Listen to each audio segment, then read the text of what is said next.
high level committee recommendations on one nation, one election, on simultaneous elections. Those recommendations have been accepted today by the Union Cabinet.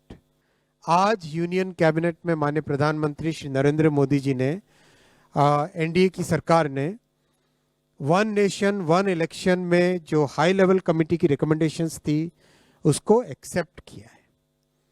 High level committee recommendations on one nation, one election, on simultaneous elections,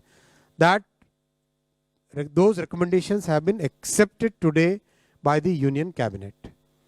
And as you are aware, 1951 से 1967 तक election simultaneously होते थे.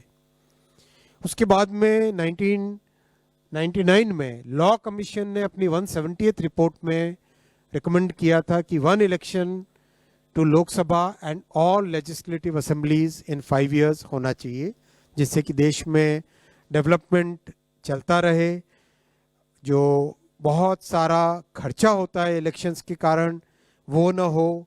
बहुत सारा law and order और criminal justice system जो बाधित हो जाता है because policeman are totally deployed in maintaining the election law and order, वो सब जो बड़ा एक बहुत बड़ा एक डिसरप्शन रहता है वो ना हो. और एक तरीके से जो आज का यूथ है और आज का जो भारत है जिसकी एक एस्पिरेशन है कि डेवलपमेंट तेज़ी से हो, चाहे इंफ्रास्ट्रक्चर का हो, चाहे एजुकेशन का हो, हेल्थ केयर का हो, चाहे एम्प्लॉयमेंट अपॉर्चुनिटीज़ का हो, चाहे मैन्युफैक्चरिंग का हो, उसमें इलेक्शन के प्रोसेस से बार बार जो बीच में एक तरीके से उन सब को एक स्मूथ तरीके से डेवलपमेंट चलता रहे. और इस पॉइंट ऑफ व्यू से बार बार ये रिकमेंडेशन, ये सजेशन देश में जगह जगह से अलग अलग फोरम से आया है.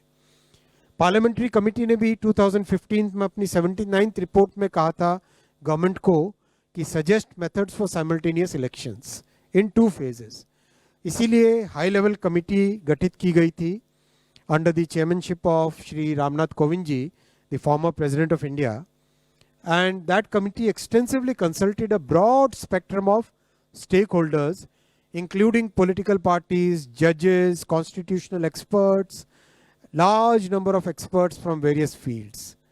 इन सब के extensive consultation के बाद में एक रिपोर्ट सबमिट की थी. वो रिपोर्ट आपको ऑनलाइन अवेलेबल है, ये वेबसाइट आपके सामने रखा हुआ है और आप यहाँ से ऑफिशियल वेबसाइट से डाउनलोड करना. Cyber security is more important, right? So extensive feedback से आया था कि there is a wide spread support for simultaneous elections in the country.